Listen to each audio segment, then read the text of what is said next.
సరే వస్తున్నా. రేయ్, నేను పని మీద ఊరికి వెళ్తున్నాను, 2 రోజులు రాను. షాప్ జాగ్రత్తగా చూసుకోండి. సరే అన్నా. రే ఏమిరా బ్రాండ్ ఇది? ఇది మంచి బ్రాండ్ కాదు కదా. రే ఊరుకుండ్రా, నువ్వు ఒకటే. రే నువ్వు చేస్తుండేది కరెక్ట్ కాదురా. ఏం కాదులేరా. అన్న టీ షర్ట్ చూపియండి. రే నువ్వు ఉండు చెప్తా. చూడండి అన్న. ఎంతన్నా? 500 అన్నా. తీసుకోండి. సరే అన్న. చూడరా, నాకు 300, నీకు 200. ఊరికే ఉండాలి.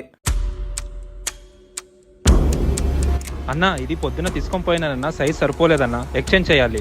హే, ఇది మా బ్రాండ్ కాదన్నా. అన్న ఇక్కడే తీసుకొని పోయిందన్న, కావాలంటే వాళ్ళకి అడగండి. సరే వెళ్ళి ఎక్స్చేంజ్ చేసుకోండి. తీసుకోండి అన్న. ఏంట్రా ఇంత త్వరగా వచ్చానని ఆలోచిస్తున్నారా? ఈ రోజు 1వ తేదీరా, మీకు సాలరీ ఇచ్చి వెళ్దామని వచ్చా. క్షమించండి అన్న, తప్పైపోయింది. పర్లేదు, పని చేసుకోండి. అదేంటన్నా మమ్మల్ని జాబ్ నుంచి తీయడం లేదా? మీరు చేసిన తప్పుని మీరు తెలుసుకున్నారు కదా, నాకంత చాలు. వెళ్ళి పని చేసుకోండి.